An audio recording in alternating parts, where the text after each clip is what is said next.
నమస్తే welcome to V news Telangana ముందుగా headlines చూద్దాం తెలంగాణ భవన్ లో బీఆర్ఎస్ నేతల ప్రెస్ మీట్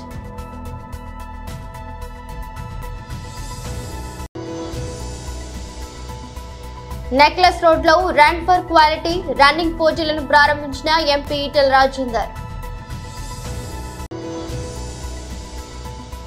నేడు ప్రతి దేశానికి ఒకే ఒక లక్ష్యం ఉంది అభివృద్ధి చెందిన భారతదేశం పీఎం నరేంద్ర మోదీ బంగ్లాదేశ్ పై గెలుపుతో చరిత్ర సృష్టించిన టీమిండియా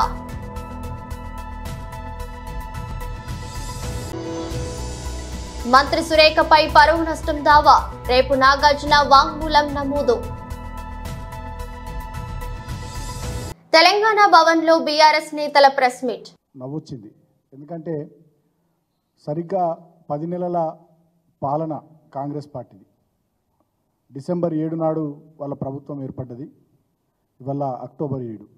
సరిగ్గా 10 నెలల కాంగ్రెస్ పార్టీ పాలనలో ఒక్కటంటే ఒక్క ఉద్యోగానికి నోటిఫికేషన్ ఇవ్వకుండా, పోటీ పరీక్షలు పెట్టకుండా, గతంలో మేము ఇచ్చినటువంటి ఉద్యోగాలకు సంబంధించి నియామక పత్రాలు ఇప్పుడు ఈవెంట్ మేనేజ్మెంట్ లాగా అప్పుడోసారి ఎల్బీ స్టేడియంలో అక్కడ ఇక్కడ ఈవెంట్ మేనేజ్మెంట్ ప్రోగ్రాంల లాగా పెడుతూ నియామక పత్రాలు అందజేస్తూ ఆ వేదికల మీద పచ్చి అబద్ధాలు రేవంత్ రెడ్డి మాట్లాడుతున్నాడు. ఏమంటున్నాడు ఆయన?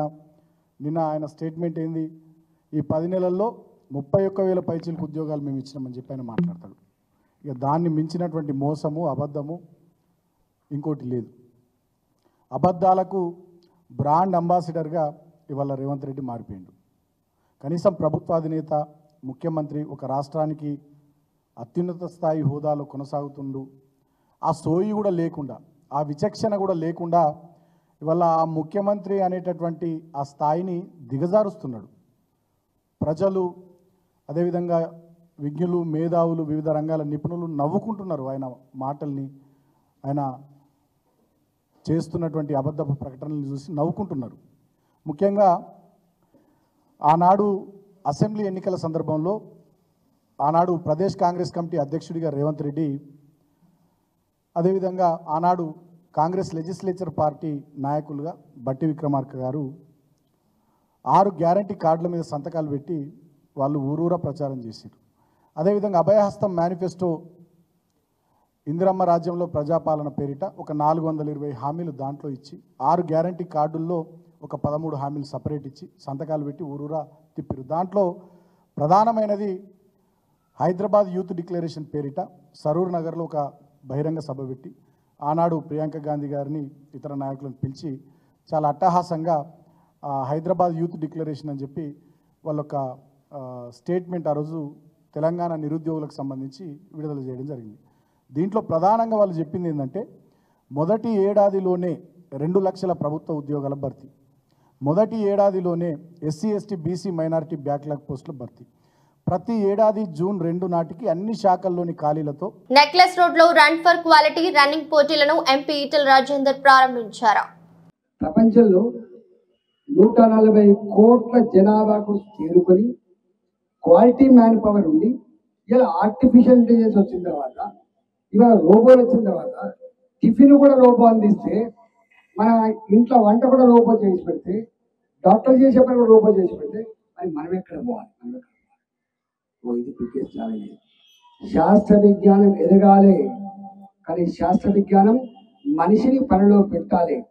మనిషి కనుక పనిలో పెట్టకపోతే దానివల్ల వచ్చేటువంటి అనర్థాలు ఇంత అంత ఉండవు. మనం చూస్తున్నాం, ఇవాళ మనం అనేకం చూస్తాం. కానీ మనిషి పట్టుకుండద్దు, మనిషికి ఏదో రకంగా ఇంత పనిలో పెట్టాలి. ఇవాళ గొప్పతనం ఏంటంటే, ఒకప్పుడు చదువుకున్న వాళ్ళ శాతం 50% ఉండే, 60% ఉండే, అసలు ఆడపిల్లలు చదివేలేని పరిస్థితి ఉంటుంది.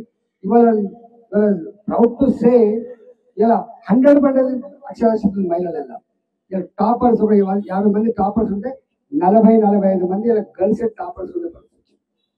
ఇవాళ ఇట్లాంటి పరిస్థితులలో ఆ చదువుకున్న, ఆ క్వాలిటీ ఉన్న, చేయాలనే తపనటువంటి ఆ యువత కనుక ఎంప్లాయ్మెంట్ లేకపోతే, ఏదో రకమైన వ్యాపకం లేకపోతే, ఏదో రకమైనటువంటి డెవలప్మెంట్లో ఇన్వాల్వ్ కాకపోతే దాని అనర్థాలు ఎట్లుంటాయో మనం అందరం తెలుసుకోవాలి.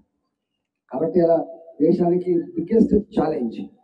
ఇవాళ మ్యాన్ పవర్ని ఈ భారతదేశ అభివృద్ధిలో ఎట్లా భాగం చేయాలనేది పెద్ద ఎజెండా అయింది. అందువల్లనే ఇలా 4 లక్షల కోట్ల రూపాయలు పెట్టి 4 లక్షల కోట్ల రూపాయలు కేటాయించి స్కిల్ డెవలప్మెంట్ ఎట్లా చేయాలి, ఇన్వాల్వ్మెంట్ ఎట్లా చేయాలి, ఒక ఉద్యోగం ఇచ్చే కంపెనీకి ఎట్లా సపోర్ట్ చేయాలి, ఆ ఉద్యోగం కూడా ఎట్లా మనమే అవసరమైతే 2 నెలలు 3 నెలలు జీతం ఇవ్వాలి, ఇట్లా నేను కూడా వచ్చినాయి. కాబట్టి మనందరం ఒకటే కోరుతున్నా, మనం ఎంప్లాయ్మెంట్ కోసం తపన పడాలి. అట్ ద సేమ్ టైం 10 మందికి ఎట్లా ఎంప్లాయ్మెంట్ కల్పించగలమో దానికోసం కూడా ఎదగాలని చెప్పి నేను కోరుకుంటూ ఇలా భారతదేశం యొక్క కీర్తి పతాకని ముందుకు తీసుకోవడంలో భారత యువత నడుము బిగించాలని చెప్పి, భారత విద్యార్థి శక్తి ఇవాళ ఆ దిశగా ఆలోచించాలని చెప్పి కోరుకుంటూ సెలవు, శుభాకాంక్షలు. వారికి ఆర్టికల్ రాసిన మాట చెప్పింది. వారన్న మాట ఏంటంటే, ప్రపంచానికి కరువు వస్తే, ఆకలి అయితే అన్నం పెట్టగలిగే స్థాయికి భారత్ ఎదిగింది. కానీ భారత్ కనుక ఏదైనా అవసరం వస్తే సాయం చేయగలిగే స్టేజ్లో, అన్నం పెట్టగలిగే స్టేజ్లో ఏ దేశం లేదని చెప్పి ఇవాళ ఆర్టికల్ రాసింది. మొన్న కరోనా వచ్చినప్పుడు నేను అప్పుడు ఇక్కడ మంత్రిగా ఉన్నా, మీకు తెలుసు, చాలా మంది చాలా రకాల ఊహాగానాలు చేశారు. చైనాలో ఈ రోగం వచ్చింది కాబట్టి 1 మంత్లోనే 1000 పడకల హాస్పిటల్ నిర్మాణం చేయగలిగారు వాళ్ళు. దాని మీద యుద్ధం ప్రకటించారు చైనా కాబట్టి. ఈ రోజు ప్రతి భారతీయునికి ఒకే లక్ష్యం ఉంది, అభివృద్ధి చెందిన భారతదేశం. అందుకే మన ప్రభుత్వం యొక్క ప్రతి నిర్ణయం, ప్రతి తీర్మానం, ప్రతి కళ అభివృద్ధి చెందిన భారతదేశంకి అంకితం చేయబడింది. देशवासी का एक ही लक्ष्य है, विकसित भारत। इसलिए हमारी सरकार का हर निर्णय, हर संकल्प, हर सपना विकसित भारत के लिए समर्पित है। इस लक्ष्य की प्राप्ति के लिए हमें मुंबई, ठाणे जैसे शहरों को फ्यूचर रेडी बनाना है। लेकिन इसके लिए हमें डबल मेहनत करनी पड़ रही है, क्योंकि हमें विकास भी करना है और कांग्रेस सरकारों के गड्ढों को भी भरना है। आप याद करिए, कांग्रेस और उसके सहयोगी मुंबई, ठाणे जैसे शहरों को किस तरफ लेकर जा रहे थे। शहर की आबादी बढ़ रही थी, ट्रैफिक बढ़ रहा था, लेकिन समाधान कोई नहीं था। मुंबई शहर देश की आर्थिक राजधानी, उसके थमने, ठप होने की आशंकाएं जताई जाने लगी थी। हमारी सरकार ने इस स्थिति को बदलने का प्रयास किया है। आज मुंबई महानगर में लगभग 300 किलोमीटर का मेट्रो नेटवर्क तैयार हो रहा है। आज मरीन ड्राइव से बांद्रा तक का सफर कोस्टल रोड से 12 मिनट में पूरा हो रहा है। अटल सेतु ने दक्षिण मुंबई और नवी मुंबई के बीच उस दूरी को भी कम कर दिया है। ऑरेंज गेट से मरीन ड्राइव भूमिगत टनल प्रोजेक्ट में तेजी आई है। ऐसे कितने ही प्रोजेक्ट हैं जो मैं गिनता जाऊं तो लंबा समय निकल जाएगा। वर्सोवा से Bandra sea bridge project, Eastern Freeway, Thane Borivali tunnel, Thane circular metro rail project, ऐसे प्रोजेक्ट से इन शहरों की तस्वीर बदल रही है। इसका बहुत बड़ा फायदा मुंबई के लोगों को होगा। इनसे मुंबई और आसपास के शहरों में मुश्किलें कम होगी, यहां रोजगार के नए मौके बनेंगे, यहां उद्योग धंधे बढ़ेंगे। గ్వాలియర్లోని new Madhavrao Scindia cricket stadium వేదికగా ఆదివారం రాత్రి జరిగిన తొలి టీ20 మ్యాచ్లో బంగ్లాదేశ్ పై భారత్ ఘన విజయం సాధించింది. బంగ్లా నిర్దేశించిన 128 పరుగుల లక్ష్యాన్ని భారత బ్యాటర్లు సునాయాసంగా ఛేదించారు. చేతిలో 7 వికెట్లు మిగిలి ఉండగానే విజయం సాధించి 3 మ్యాచ్ల సిరీస్ లో 1-0తో భారత్ ముందంజలో నిలిచింది. కాగా 128 పరుగుల లక్ష్య ఛేదనలో భారత బ్యాటర్లు దూకుడుగా ఆడారు. ఓపెనర్లు సంజు శాంసన్, అభిషేక్ శర్మ మొదలుకొని హార్దిక్ పాండ్యా వరకు అందరూ తక్కువ బంతుల్లో ఎక్కువ పరుగులు రాబట్టారు. ఈ క్రమంలో 128 పరుగుల లక్ష్యాన్ని భారత్ కేవలం 11.5 ఓవర్లలోనే చేతిలో 7 వికెట్లు మిగిలి ఉండగానే ఛేదించింది. దీంతో టీమిండియా ఒక చారిత్రాత్మక రికార్డును నెలకొల్పింది. ఏకంగా మరో 49 బంతులు మిగిలి ఉండగానే భారత్ విజయం సాధించింది. దీంతో టీ20లో 100 పరుగులకు పైగా లక్ష్యాన్ని అత్యధిక బంతులు మిగిలి ఉండగానే గెలుపొందిన మ్యాచ్ గా ఈ విజయం నిలిచింది. 2016లో జింబాబ్వేపై 100 పరుగుల లక్ష్యాన్ని భారత్ 41 బంతులు మిగిలి ఉండగా ఛేదించింది. తాజాగా బంగ్లాదేశ్ పై దానిని అధిగమించింది. పొంగనూరులో చనిపోయిన చిన్నారి కుటుంబానికి సీఎం భరోసా ఇచ్చారు. చిన్నారి తండ్రిని ఫోన్లో పరామర్శించారు. అజ్మతుల్లా నుంచి వివరాలు అడిగి తెలుసుకున్నారు. దోషులను కఠినంగా శిక్షించేలా చర్యలు తీసుకుంటామని సీఎం హామీ ఇచ్చారు. సార్ నమస్తే సార్. నమస్కారం అండి. నేను పాప ఫాదర్ని సార్. అవును సార్, ఇది చాలా బాధాకరమైన విషయం సార్. చిన్నపిల్ల ఇంటి ముందర ఆడుకుంటా ఉంటే ఈ మాదిరి జరిగింది సార్. మీ మీద మీకు తెలిసినంత వరకు ఇన్ఫర్మేషన్ ఏంటి నాకు ఒకసారి ఎక్స్ప్లెయిన్ చేయండి. మీకు తెలిసినంత వరకు సార్, ఇంటి ముందర ఆడుకుంటా ఉంటే 7:30 గంటలకు సాయంత్రం పూట ఆదివారం రోజు కనిపించకుండా అయిపోయింది సార్ మా పాప. తర్వాత పోలీసు టీములు వచ్చినారు. సిఐ శ్రీనివాసు సార్ వచ్చి ఎస్పీ సారు అంతా స్పందించి రిపోర్ట్ తీసుకున్నారు. డే అండ్ నైట్ 3 days ఇక్కడే ఉండి పాప కోసము అంతా ప్రయత్నం చేసినారు సార్. కాకపోతే పాప 3వ రోజు 2వ తేదీ నాడు సమ్మర్ ట్యాంక్ స్టోరేజ్ లో శవమై దొరికింది సార్ మాకు. తర్వాత పోలీస్ శాఖ వారు పోస్ట్ మార్టం పోయి ఎస్పీ సారు ఆ రోజు నాకు హామీ ఇచ్చినారు సార్. నిందితుల్ని ఖచ్చితంగా పట్టుకుంటామని చెప్పినారు సార్. హామీ ఇచ్చినారు, పట్టుకున్నారని ఈరోజు టీవీలో అంతా తెలియజేసినారు సార్. మీ గవర్నమెంట్ మీద మీ మీద నమ్మకం ఉంది సార్ మాకు. వాళ్ళని ఎట్టి పరిస్థితుల్లోనూ కఠినంగా శిక్షించాలి సార్. మరియు ఇంకో మాదిరి ఈ చిన్న పిల్లల గురించి ఎవరైనా తాకాలంటే భయపడాలి సార్. ఆ విధంగా కఠినంగా శిక్షిస్తే తప్ప ప్రజల మధ్యలో జరగల సార్. ఇది వాళ్ళకి ఈ మాదిరి చేస్తే ఇంకో పిల్లోల్ని ఎవరిని కూడా తాకకుండా ఉంటారు సార్. అవసరమైతే ఏం చేయాలి అన్ని చేద్దామని తప్పకుండా చేయాలి. దుర్మార్గులు వీళ్ళు, ఇలాంటి ఘోరాలు చేసే వాళ్ళని ఎట్టి పరిస్థితుల్లో ఉపేక్షించకూడదు. అవును సార్. ఏం చేయాలో చేసి చూపిద్దాం. కానీ ఏంటి కారణం ఏంటి, ఏమన్నా ఉన్నాయా మీ దగ్గర నుంచి? వాళ్ళకి ఏంటి, ఎందుకు మరి చేశారు ఏమో తెలియదు సార్. ఆడుకుంటా ఉంటే అన్ఎక్స్పెక్టెడ్ గా అదే తీసుకొని వెళ్ళిపోయినారు సార్. మామూలు డైలీ ఆడుకుంటే ప్లేసే సార్, మా ఇంటి ముందరే సార్, ఎక్కడో కాదు. ఆడుకుంటా అంటే 7:30 గంటలకు అట్లా ఉన్నింది. కరెంటు కూడా 10 నిమిషాలు పోయిందంట. ఇట్లా జరిగింది సార్.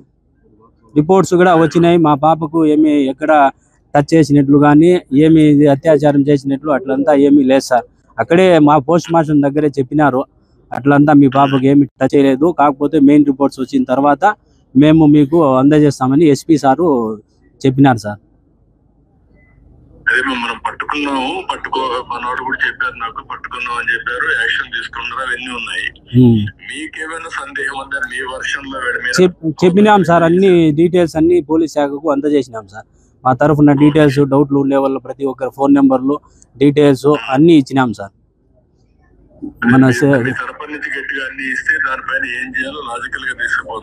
ఇచ్చినాం సార్, ప్రతి ఒక్కటి ఇచ్చినాము. సిఐ శ్రీనివాసులు సారు బాగా ప్రయత్నం చేసినారు. మా వెంటే ఉండి 24 గంటలు సహకారం అందించి ఎస్పీ సారు, డిఎస్పీ సార్లు, ప్రతి ఒక్క పోలీస్ శాఖ మాత్రము ప్రతి ఒక్కరూ ఫుల్గా రెస్పాండ్ అయ్యి బాగా ఇది చేసినారు సార్. బాబన్న గారు ఇక్కడే వచ్చి రావడము, మాట్లాడడము, పోవడము అంతా చేసినారు సార్. అవును, వచ్చినారు సార్ ఇక్కడ. అవును సార్, ఇంకోసారి ఇట్లాంటి పనులు చేయాలంటే భయం ఉండాలి సార్. ఆ విధంగా శిక్షించాల మీరు. డెఫినెట్ శిక్షిస్తామా, క్వశ్చన్ లేదు, కాంప్రమైజ్ ఉండదు. పొంగనూరులో గత ఆదివారం అదృశ్యమైన చిన్నారి ఆస్పియా మృతి హత్యేనని చిత్తూరు ఎస్పీ మణికంఠ చందోలు స్పష్టం చేశారు. ఆస్పియా తండ్రి ఒక లేడీకి 3.60 లక్షలు అప్పు ఇచ్చాడు, తిరిగి ఇవ్వలేదని దూషించాడు. దీంతో సదరు మహిళ ఆస్పియాను ప్లాన్ గా తన ఇంటికి తీసుకువెళ్లి భోజనం పెట్టింది. ఆ తర్వాత చంపేసి బైక్ పై తీసుకెళ్లి సమ్మర్ స్టోరేజ్ ట్యాంక్ లో పడేసింది. ఈ కేసులో ముగ్గురిని అదుపులోకి తీసుకున్నామని ఎస్పీ తెలిపారు. స్ట్రాంగ్ లాంగ్వేజ్ వాడడము, అలానే వాళ్ళని తిట్టడము, బెదిరించడము, సివిల్ కోర్టుకు వెళ్తామని స్ట్రెస్ చేయడము జరుగుతుంది. దీనిలో వాళ్ళ ఫాదర్ దగ్గర నుంచి సుమారుగా 3.6 lakhs తీసుకున్న ఒక లేడీ ఇది మొత్తం చేసిందని మనకు ప్రాథమికంగా రుజువు అవుతుంది. వాళ్ళ ఇల్లు కూడా సుమారుగా అక్కడికి 100 మీటర్ల దూరంలోనే ఉండడం జరిగింది.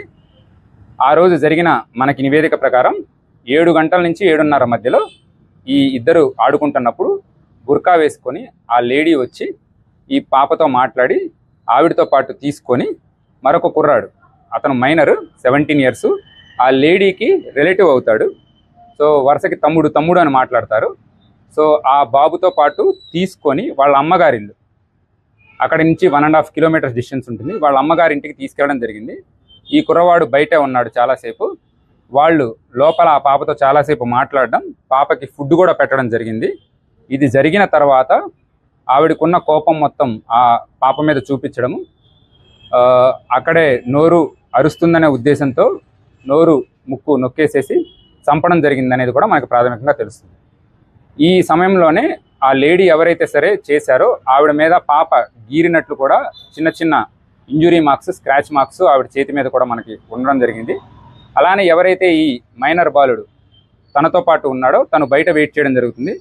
ఈ పాప చనిపోయిన తర్వాత ఆ పాపని భుజాల మీద వేసుకొని కిందకు వచ్చేసి ఇమీడియట్గా మనం సమ్మర్ వాటర్ స్టోరేజ్ ట్యాంక్కి వెళ్ళిపోదాము, అక్కడ పడేసి వస్తే మనకి ఎటువంటి ప్రాబ్లం రాదు, పాప మనం చేశామనే రుజువులు కూడా ఉండవు అని చెప్పేసేసి ఆ బాలుడికి ఎవరైతే మైనర్ ఉన్నాడో తనకి చెప్పేసేసి అక్కడి నుంచి బైక్లో పాపని మధ్యలో పెట్టేసుకొని సమ్మర్ వాటర్ స్టోరేజ్ ట్యాంక్ పైకి బైక్తో వెళ్ళి అక్కడి నుంచి కొన్ని స్టెప్స్ దిగి రాళ్ళంతా ఉంటే అక్కడ దిగేసి ఒకళ్ళు చేతులు ఒకళ్ళు కాళ్ళు పట్టుకొని పాపని విసిరేయడం జరిగింది.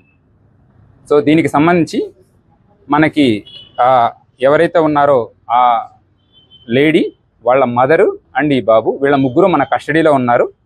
ఇంకా దీని మీద దర్యాప్తు కొనసాగుతూనే ఉంది. ఇందులో ఎవరైతే ఈ మైనర్ ఉన్నాడో తను కంప్లీట్గా కన్ఫెస్ చేయడం జరిగింది. అండ్ దీంతో పాటు దానికి సంబంధించిన వీడియో ఆధారాలు కూడా మేము సేకరించాము. ఇదంతా కూడా కోర్టు ముందు ప్రొడ్యూస్ చేసేసి వీళ్ళకి రిమాండ్ చేసి అలానే దీనిలో శిక్ష కంప్లీట్గా వచ్చేలాగా మేము అన్ని రకాల చర్యలు తీసుకుంటామని ఇందు మూలంగా చెప్పడం జరుగుతుంది. Thank you. తన కుటుంబ వ్యవహారంలో మంత్రి కొండా సురేఖ చేసిన వ్యాఖ్యలపై హీరో అక్కినేని నాగార్జున దాఖలు చేసిన పరువు నష్టం పిటిషన్ను నాంపల్లి కోర్టు ఇవాళ విచారించింది. నాగ్ తరపున ఆయన న్యాయవాది వాదనలు వినిపించారు. అనంతరం పిటిషనర్ నాగార్జున వాంగ్మూలాన్ని మంగళవారం రికార్డు చేస్తామని న్యాయస్థానం తెలిపింది. దీంతో రేపు ఆయన కోర్టులో హాజరు కానున్నారు. నాగ్ తో పాటు సాక్షుల వాంగ్మూలాలను కూడా నమోదు చేయాలని ఆయన తరపు న్యాయవాది కోర్టును కోరారు. తదుపరి విచారణను న్యాయస్థానం రేపటికి వాయిదా వేసింది. ఇదిలా ఉంటే సమంత నాగ చైతన్య విడాకులపై మంత్రి కొండా సురేఖ చేసిన వ్యాఖ్యలు ప్రకంపనలు సృష్టించిన విషయం తెలిసిందే. మంత్రి వ్యాఖ్యలు తమ కుటుంబ పరువుకు భంగం కలిగించాయని, ఆమెపై క్రిమినల్ చర్యలు తీసుకోవాలని నాగార్జున నాంపల్లి కోర్టును ఆశ్రయించారు. ఈ నేపథ్యంలోనే గత గురువారం మంత్రి సురేఖపై పరువు నష్టం దావా వేశారు. 70వ వన్యప్రాణుల వారోత్సవాల్లో గౌరవనీయులు ఉప ముఖ్యమంత్రి అటవీ శాఖ మంత్రి శ్రీ పవన్ కళ్యాణ్ ప్రసంగించారు. మన తల్లిదండ్రులు తపన పడితే ఎవరి కోసం తపన పడతారు? బిడ్డలు బాగుండాలి తపన పడతారు. ప్రభుత్వాన్ని ఎవరైనా సరే పెద్దలు వాళ్ళ ప్రభుత్వం ఒక స్థాయికి వచ్చాక అందరూ బాగుండాలని కోరుకుంటాం. అందరిలాగే నేను కూడా నా ఇంట్లో బిడ్డలే బాగుండాలని కాదు, అందరి బిడ్డలు బాగుండాలని కోరుకుంటాను. ఎలా బాగుండాలి దానికి? మీరు పర్యావరణం చాలా కీలకమైనది. నాకు చిన్నప్పుడు ఎలా అనిపించేది అంటే స్కూల్లో చెట్లు ఉండేవి కావు సరిగ్గా. ఉన్న చెట్లని పిల్లలంతా కొమ్మలుగా కానుగ చెట్లు ఉండే, కానుగ చెట్లు ఏమి తొయ్యకపోతే ఏం చేస్తాను, ఇరుస్తూ ఉండేవాళ్ళు కొమ్మలు. ఎందుకు ఇరుస్తున్నా నాకు అర్థమయ్యేది కాదు.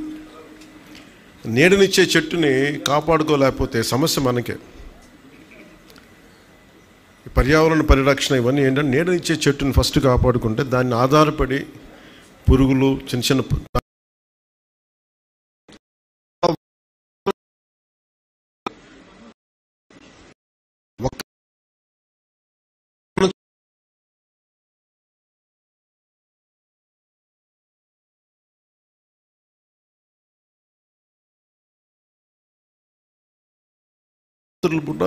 మొక్కల దగ్గరికి వెళ్ళి కొయ్యొద్దని, మొక్కలు నిద్రపోతాయని ఒక పిడివాదం ఉంటుంది మనకి. మొక్కలు నిద్రపోతాయి, గొరుకు పెడతాయి, పిచ్చి ఒక ఏమంటుందని మనకి ఒక మొండివాదం వస్తుంది మనందరికీ.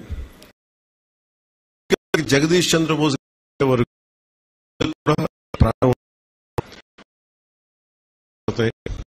అవి కూడా విలవిల్లాడతాయి అని జగదీష్ చంద్రబోస్ గారు చెప్పే వరకు, ల్యాబ్స్లో ప్రూవ్ చేసే వరకు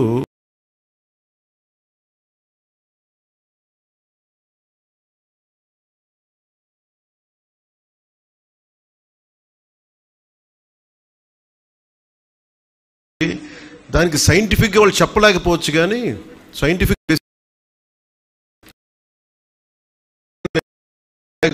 పెద్ద మాటలు మనం వినాలి. చిన్నప్పుడు నాకు కూడా చాలా వితండవాదం ఉండేది.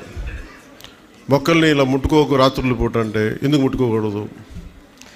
ఈ వితండవాదంతో చాలా జీవితాన్ని నాశనం చేసుకుంటాము. మళ్ళీ మనం పెరిగి పెద్ద ఈ జ్ఞానం తెచ్చుకొని ఈ నేర్చుకునే చాలా టైం వేస్ట్ అయిపోద్ది.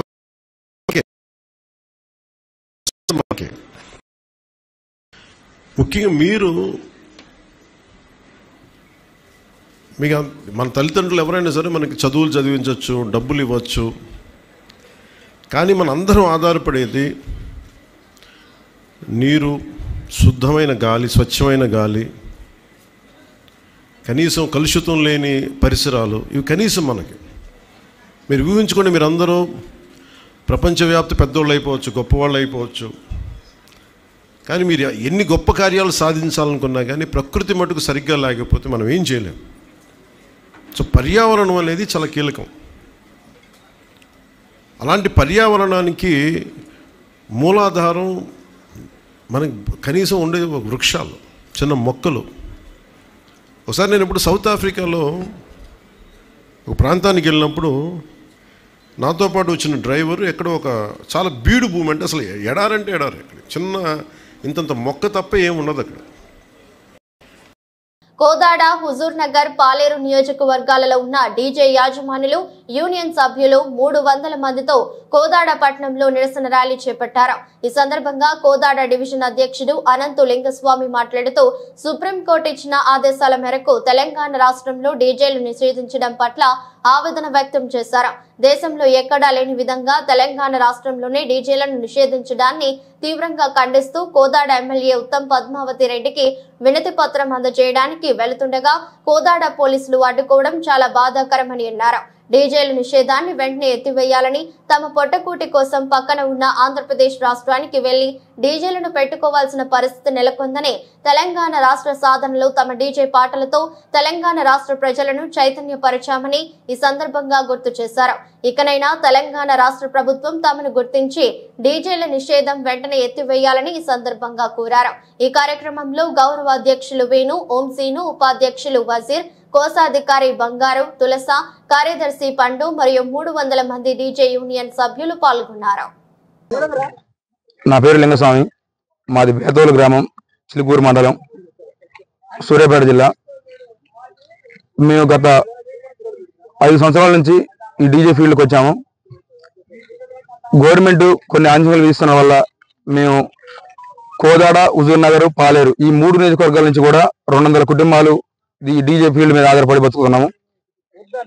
గవర్నమెంట్ మాకు ఎటువంటి పర్మిషన్ లేదని చెప్పి మమ్మల్ని 2 నెలలుగా ఇబ్బందులకు గురి చేస్తున్నారు.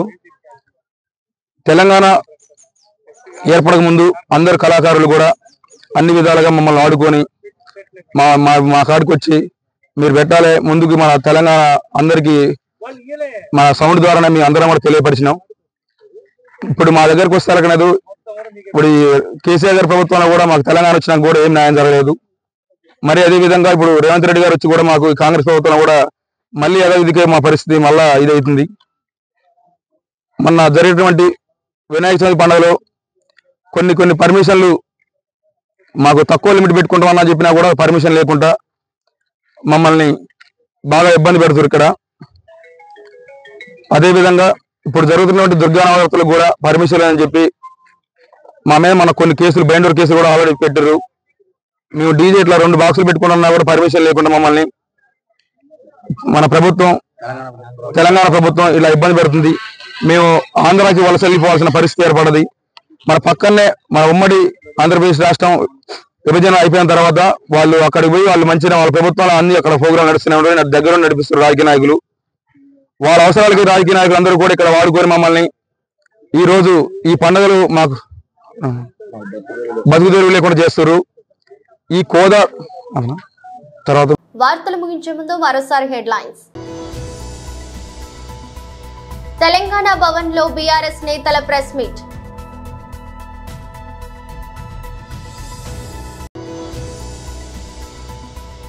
నెక్లెస్ రోడ్ లో రన్ ఫర్ క్వాలిటీ రన్నింగ్ పోటీలను ప్రారంభించిన ఎంపీ ఈటెల రాజేందర్.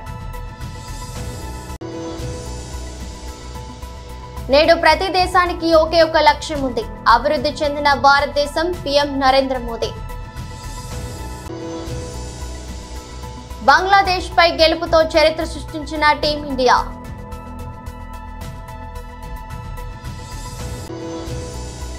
మంత్రి సురేఖపై పరువు నష్టం దావా, రేపు నాగార్జున వాంగ్మూలం నమోదు. ఈ దృష్టి బులెటిన్ మరో బులెటిన్లో మళ్ళీ కలుద్దాం. అంతవరకు సెలవు, నమస్కారం.